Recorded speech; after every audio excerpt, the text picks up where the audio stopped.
এই হলো গলদপুর। মেরে কেটে ১৫০ মধ্যবিত্ত পরিবারের বাস এই ছোট্ট জনপদ গলদপুরে। এই গলদপুরেই থাকে আমাদের এই কাহিনীর নায়ক শ্রীমান গুলটে চরণ গুহ, ওরফে গুলটে মামা। গুলগাপ্পা আড্ডা মেরে জীবনটা কাটিয়ে দিতে পারাটাই গুলটে মামার একমাত্র লক্ষ্য।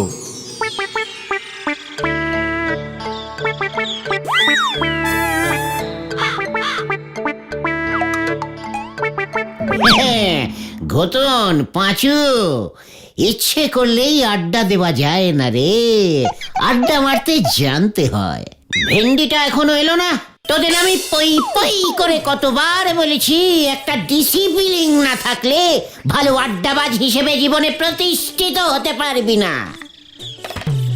মানে ওটা ডিসিপ্লিন না, ওটা ডিসিপ্লিন হবে গুলটে মামা। ঘটন, এত বড় সাহস! তুই তোদের আড্ডা গুরুর ভুল ধরিস। ক্লাস 9-এ দুবার ফেল মেরে তো আর স্কুল মুখ হসনি। গুলটে মামা, ওই যে ভেন্ডি আসছে।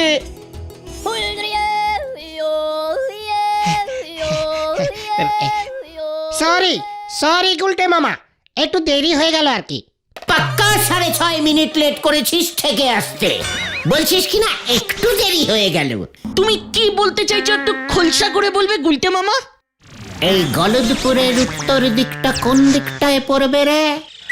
উত্তর দিক? মানে সূর্য তো নদীর ওপারেই ওঠে, আর উল্টো দিকেই আমাদের স্কুলটা ছিল। স্কুল তো এখনো আছে, তোরা শুধু নেই। মানে স্কুল পশ্চিমে। বুঝাচ্ছি, স্কুলের খেলার মাঠটা হলো উত্তর দিকে। সাবাস পাঁচু, ফাঁকা জমিও পেয়ে গেলাম তাহলে। অপূর্ব, তুমি কি বলতে চাইছো একটু খোলসা করে বলবে গুলটে মামা? করবো মানে? দেখ না কি করি।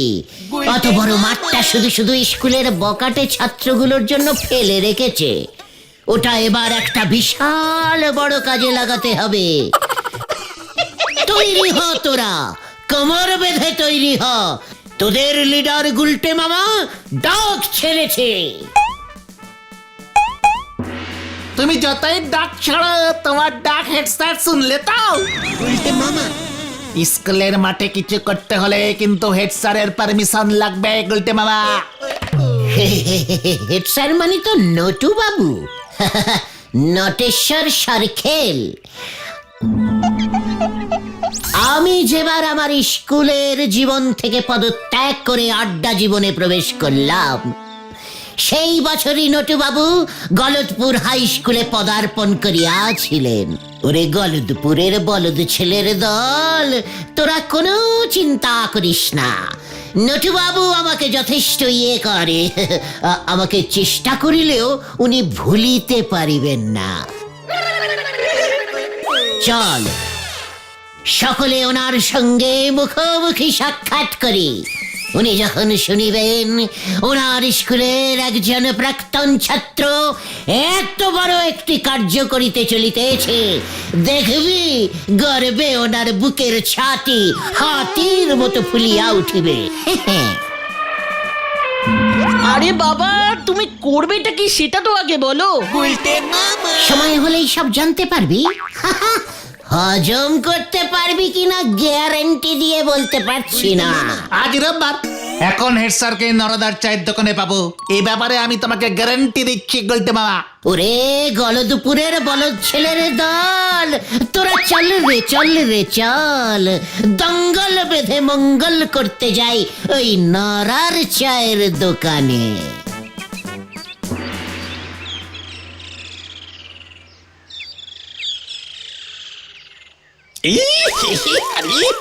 আরে বাপ রে বাপ, নোরা এটা কি? কেন স্যার, চা? তা চা কি চা পাতা দিয়েই করেছিস নাকি ঘাস পাতা দিয়ে? গে স্যার, 2 বার ফুটিয়েছি তো। ছাগলের মূত্র হয়ে গেছে একেবারে। কি কাণ্ড, কি কাণ্ড! ইস, স্যার, ছাগলে আমাদের স্কুলের মাঠের ঘাসগুলো খেয়ে খেয়ে শেষ করে দিচ্ছে। স্কুল মাঠটা যে এভাবে ছাগলের আন্ডারে চলে যাবে এ আমি স্বপ্নেও ভাবতে পারিনি স্যার। এই যে আরো বড় ছাগল এসেছে। মানে হ্যাঁ স্যার, ঠিকই ধরেছেন, বড় বড় ছাগল। একবার ভালো করে দেখুন স্যার, গরুর মতো সাইজের এক একটা ছাগল, সারাদিন কাজকর্ম করে না, শুধু ঘাস খায়। ছাগলগুলোর কি সাহস! আপনি থাকতে আপনার স্কুলের মাঠে ছাগল, কি সাহস! আপনাকে না জানিয়ে ঘাস খায়। তাই বুঝি? এটা বাসা, তা ছাগলের সাথে তোমার পার্থক্যটা কি? তা মতলব খানা কি? ঝেড়ে কাশো তো দেখি, সঙ্গে তো দেখি ছোট ছাগলগুলোও আছে। আপনার পায়ের ধুলো দিন স্যার, আশীর্বাদ করুন আপনার স্কুলের এই প্রাক্তন ছাত্র যেন সফল হতে পারে। এরেছে, তুমি সফল হলেই তো কেলেঙ্কারি। তা কি এমন মহাকার্য করতে চলেছো শুনি? স্যার, আমাদের এই গলদপুরে আমি আরো একটা হিমালয় পর্বত স্থাপন করব। কি? হিমালয়? এই গলদপুরে হিমালয় স্থাপন? উজবুক, মস্করা করার আর জায়গা পাও না। মস্করা নয় স্যার, হিমালয়ের মতো ঠান্ডা মস্তিষ্কে আমি কথাটা বলছি। ভারতবর্ষের উত্তরে থাকবে মূল হিমালয়, আর গলদপুরের উত্তরে আমাদের এই স্কুলের মাঠে এবার থেকে থাকবে মিনি হিমালয়। বাজারের বরফকালে প্রচুর বরফ নষ্ট হয় স্যার, আমি বরফ কল থেকে বরফের চাই নিয়ে এসে বরফের উপরে বরফ, তার উপরে বরফ, একটার উপর একটা বরফের চাই সেট করে হিমালয় পর্বত তৈরি করে ফেলবো স্যার।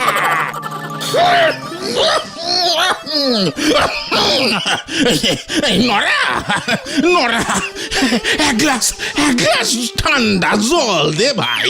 হিমালয় দিচ্ছি, এই ভাই জল দিচ্ছি। দেখেছিস খতন, বলেছিলাম না হেড স্যার আমার প্ল্যানটা ঠিক বুঝবেন। হিমালয়ের কথা শুনেই কেমন ঠান্ডা জল চাইছেন। স্যার, একদম চিন্তা করবেন না, আপনি শুধু স্কুলের মাঠটা ব্যবহারের পারমিশনটা দিয়ে দিন, তারপরেই আমরা কাজে লেগে পড়ব। গলদপুরে এবার যদি একটা হিমালয় পর্বত তৈরি করে ফেলতে পারি, তখন দেখবেন গলদপুরের জল হাওয়া কেমন ঠান্ডা হয়ে যায়। চারিপাশে ফুরফুরে ঠান্ডা হাওয়া বইবে, কুচি কুচি তুষার পড়বে, আপনি মাংকি টুপি পরে শাল জড়িয়ে স্কুলে আপনার ঘরে বসেই হিমালয়ের কোলে সানরাইজ দেখতে পাবে। সানরাইজ দেখতে পাবে। এ কি? আরে দাদু পড়ে গেছে! ও নরাদা, জল দাও, জল দাও!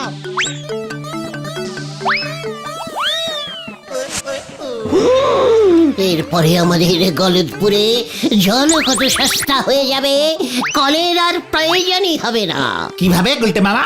আমার প্রতিষ্ঠিত গলদপুরি মিনি হিমালয়ের বরফ গলে জল হয়ে নদী সৃষ্টি হবে, আর সেই নদী গলদপুরের অলি গলি ঘুরে মানে নরার দোকানের পাশ দিয়ে, পাঁচুদের রান্নাঘরের পেছন দিয়ে, সারের বাড়ির উঠোনের উপর দিয়ে কুলকুল কুলকুল করে বয়ে যাবে। তখন হয়তো স্যার আপনি নৌকোতে চেপে চা খেতে খেতে স্কুলে যাবেন। কি মনোরম দৃশ্য! হরি বল, আর আমাদের চায়ের দোকানটার কি হবে? ওরে নোড়া রে, শীত পড়লে লোকজন এমনিতেই বেশি চা খাবে। তাছাড়া কত লোক যারা পয়সা খরচ করে আসল হিমালয় দেখতে যেতে পারে না, তারা এই গলদ গলদপুরের মিনি হিমালয় দেখে দুধের স্বাদ ঘোলে মেটাবে বলতো? সেই সব পর্যটকরা তো তোর চায়ের দোকানেই আসবে চা খেতে। জয় বাবা হিমালয় কি জয়। বড় মামা, স্যার কোনো কথা বলছেন না কেন? ও স্যার, স্যার, ও স্যার। স্যার, ও স্যার, স্যার। দেখেছিস ঘতন, গলদপুরে হিমালয় হবে শুনেই স্যার কেমন হিমালয়ান ঋষিদের মতন ধ্যানে বসে গেছে। এ কি, এই স্যারের ধ্যান না ভাঙলি আমি দোকান বন্ধ করব কেমন করে? স্যার, ও স্যার। বুঝবো তোর মাথায় এবার হিমালয় ভাঙবো আমি। যা যা, চোখের সামনে থেকে দূর হয়ে যা, দূর হয়ে যা বলে দিলাম। হত সারা, গুলতানি মারার আর জায়গা পাও না, বলে কিনা গলদপুরে হিমালয় তৈরি করব। এই খেয়েছে, হিমালয় তৈরি হবে না স্যার। না,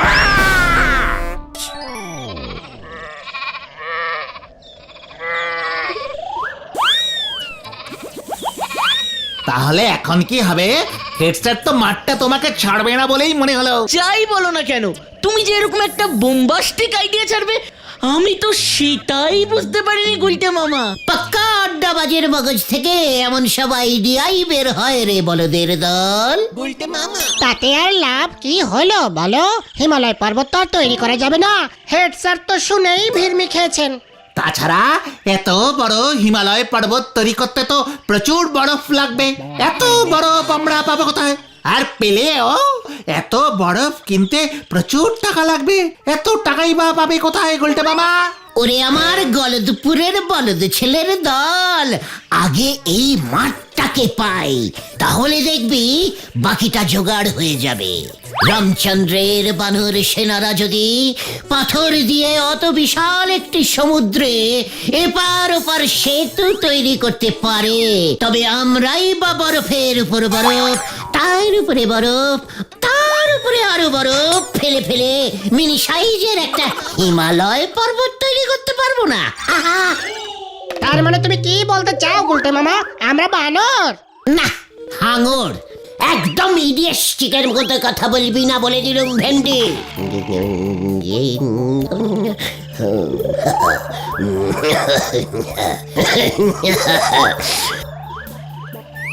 এই মাঠেই আমি স্থাপন করিব গলদপুরের মিনি হিমালয়, এই আমি প্রতিজ্ঞা করিলাম। আর স্যার? বড় বড় কাজে এমন ছোট ছোট বাধা অনেক আসবে রে পাঁচু। যাগে, তোরা এখন বাড়িতে যা। আজ রাতটা আমাকে ভালো করে ভাবতে দে। স্যারকে রাজি করানোর জন্য একটা জব্বর প্ল্যান বার করতেই হবে। হ্যাঁ হ্যাঁ, সেই ভালো। এখন তুমি বাড়িতে যাও, নয়তো পিসিমা আবার তোমাকে খুঁজতে বেরিয়ে পড়বে। আমরাও ঘরের ছেলে ঘরে ফিরে যাই। পিসিমা আজ লাউ চিংড়ি করবে বলেছিল।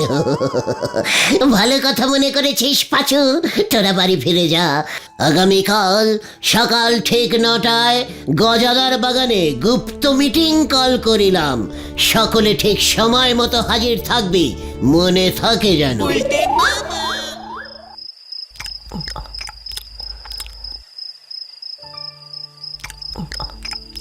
এভাবে আর কতদিন চলবে বলতে পারিস গুলটে?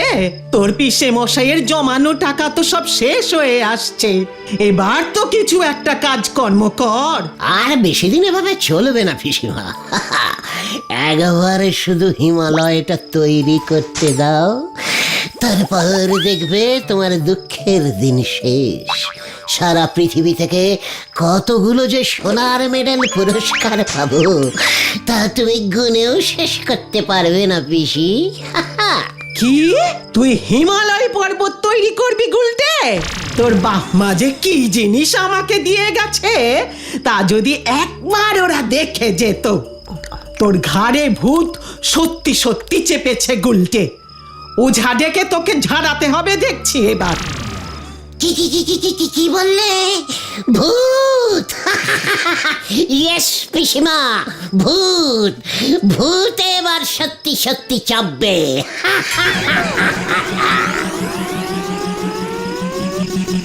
হায় ভগবান, কি যে করি আমি এ ছেলেকে নিয়ে। কাল সকাল হলেই ঘটনাদের প্ল্যানটা বলতে হবে। পিসিমা যে এমন একটা প্ল্যান বার করে দেবে এ আমি ভাবতেই পারিনি। ওই স্কুলের মাঠেই আবার হিমালয় তৈরি হবে, হবে হবে হবেই। আর আমার তৈরি হিমালয়ের সর্বোচ্চ চূড়ায় সর্বপ্রথম আমি উঠব, আমি আমি আমি উঠব।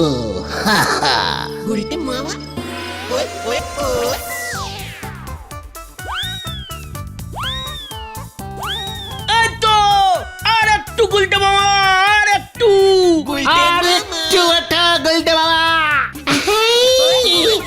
আমি আর পারছি না রে উঠতে। ওরে বাবা, পারবে পারবে গুলটে মামা পারবে। তোমার তৈরি হিমালয়ের চূড়ায় তোমাকেই প্রথম উঠতে হবে। এই স্লিপ কাটছে, এই গেলুম রে।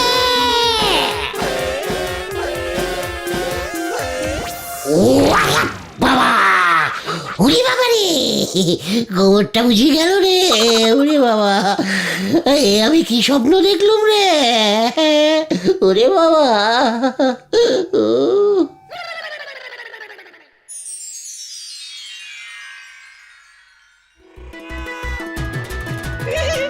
কি প্ল্যান বের করেছো গুরু? পায়ের ধুলো দাও তোমার গুলটে মামা, পকেটে নিয়ে ঘুরবো। এখনই এত উত্তেজনা ভালো নয় পাচু। বাকি কাজটা তো আমি করবো রে। মনে থাকে যেন রাত ঠিক 10টায়।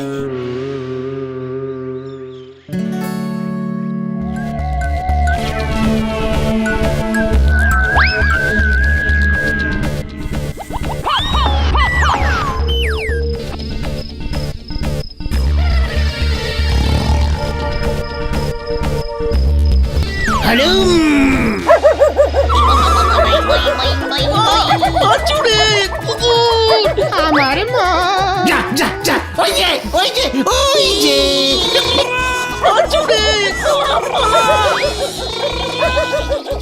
আরে বাপরে বাপরে বাপরে বাপরে বাপ, এই এত কুকুর ডাকে কেন এত রাতে? এ কি, এইটা কি? এই মরেছে, কেস তো পুরো ঘুরে আমার দিকেই আসছে। ওরে বাবা, আমি ভূত হলুম। ভূত? তা ভূত দেখে কুকুর বুঝি ঘেউ ঘেউ করে? চুরি করবার আর জায়গা পাও নাই। দাঁড়াও দেখাচ্ছি। কই গেল কই গেল কই গেল? এই তো, চা, হরিটা ভেঙে গেল। এ কি উজবুক গুলটে, তুই এত বড় সাহস তোর? হ্যাঁ, আমি চোর না, আমি নিজে, আমি ওই হিমালয়। হ্যাঁ, মনে পড়েছে, আমি হিমালয় ওঠার প্র্যাকটিস করছিলাম স্যার। মই নিয়ে চলে গেছে স্যার।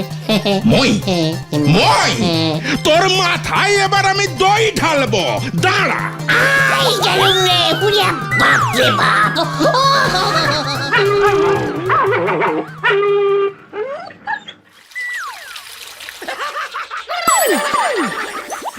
ওরে বাবা, বাঁচাও, বাঁচাও, বাঁচাও, বাঁচাইয়ে, বাঁচাইয়ে।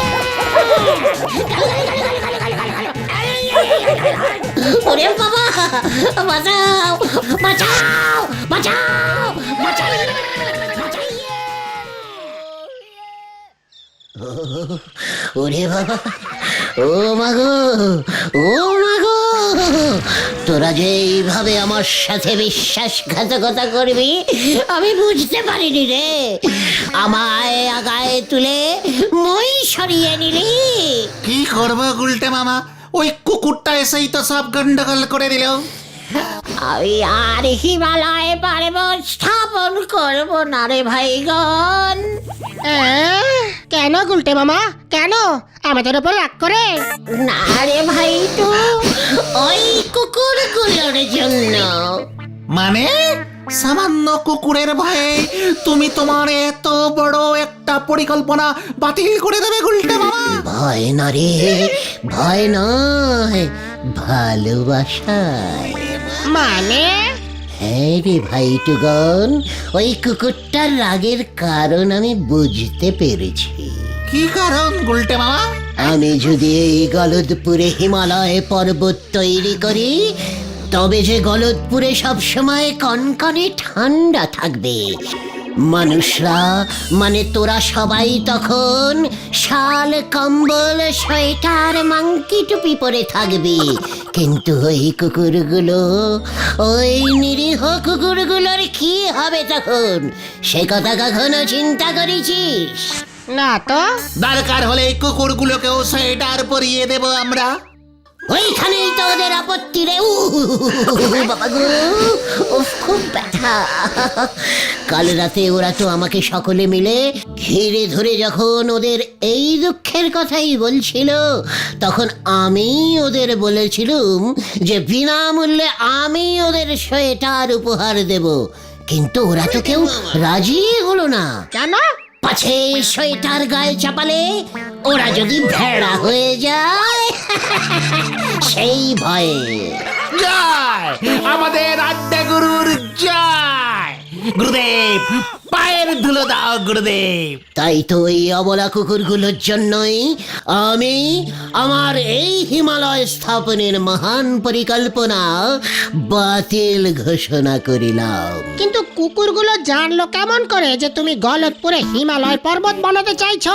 ওরে গলদপুরের বলদ ছেলের দল, কুকুরের প্রাণ নয়, ঘ্রাণ শক্তি যে মারাত্মক তা তোরা জানিস না? হ্যাঁ জানি তো, তাতে কি? আমার গা দিয়ে যে হিমালয় পর্বতের সোদা সোদা ঠান্ডা ঠান্ডা গন্ধ বেরোচ্ছিল, সেটা ওরা আগেই টের পেয়ে গেছে।